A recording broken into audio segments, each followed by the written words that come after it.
Coach, a big win last week over Lake Erie College. A little bit of adversity going into that week, but the team seemed to respond very well. Well, yeah, anytime you have to suspend a player, it's never a fun situation. But I think as we look at it, no one person is a team.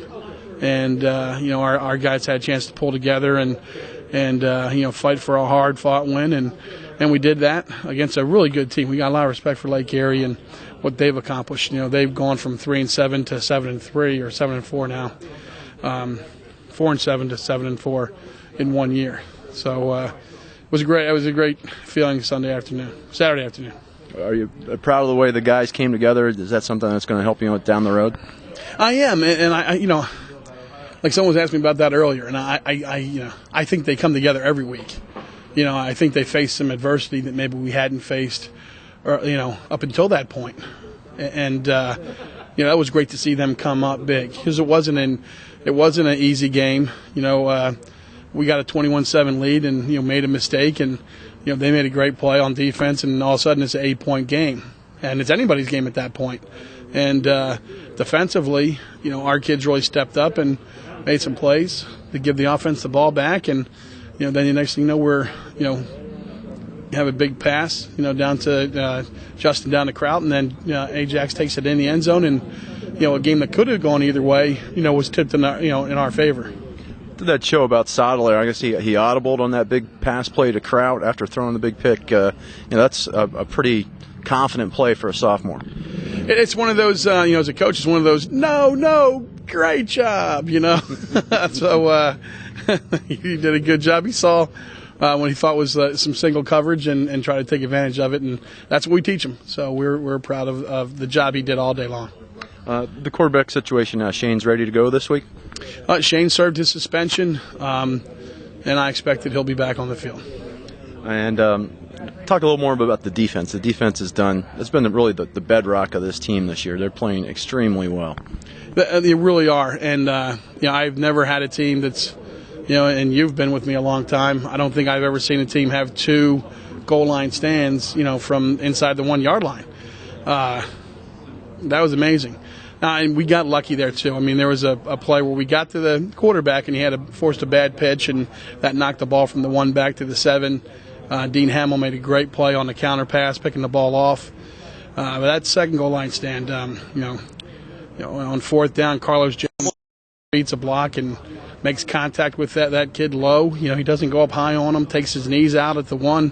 And, it wasn't – there was no debate on that one. I mean, that was he ran into a brick wall.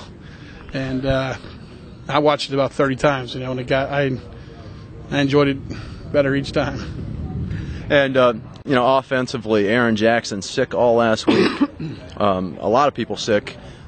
Kind of tough to have some continuity of practice when you have kids in and out all week, but they battled through that. Talk about the job Aaron did, getting a career-high 29 carries and then coming out and playing the way he did. I threw that cough in there just as you were saying sick. Gotcha. Everybody. I mean, the coaches, the players. I mean, last week was a hellacious week as far as people being ill. And not just our starters. I mean, everyone. We had 20 guys not at practice because they couldn't come to practice. We had players that were sent home from school. So it was a difficult week in that sense. But, we were kind of teasing Aaron on Thursday about Joe Montana being sick with the flu and throwing 5 touchdown passes. And, he stepped up and had that type of day. I think he wanted to show some leadership to this team, sometimes as a running back. And, going through the year that he's had, where 4 games are kind of taken away from you because of injury, he wanted to show this team that he can be a guy that they can count on. And I was real proud of that. And it certainly seems like he's stepped up and put his name. He's number 3 all-time in rushing in school history now, up with guys like Brandon Steinheim and P.D. Davis. Wow, that's pretty good company to keep there. Talk a little bit about Ohio Dominican this week. A tough team, a ranked team coming out of the NAIA. What do they have in store for you?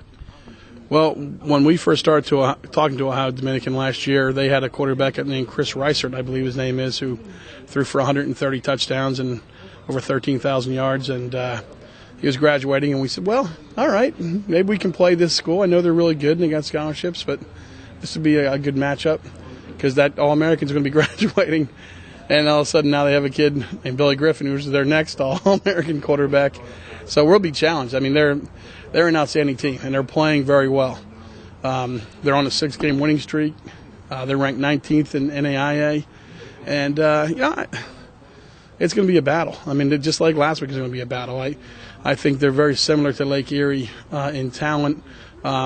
I think that they're probably, maybe even, not maybe, I think they're stronger than Lake Erie.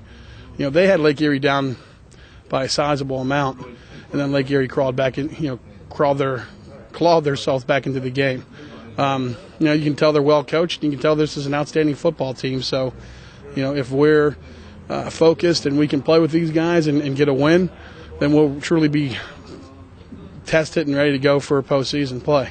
Now, what about the postseason? Any expectations about where you'll be, or who you'll play? Well, I definitely know where I'll be. Sunday at 3:00, I'll be in front of the TV to see what's going to happen. That's about all I know. All right. Good luck today, Coach. Thanks.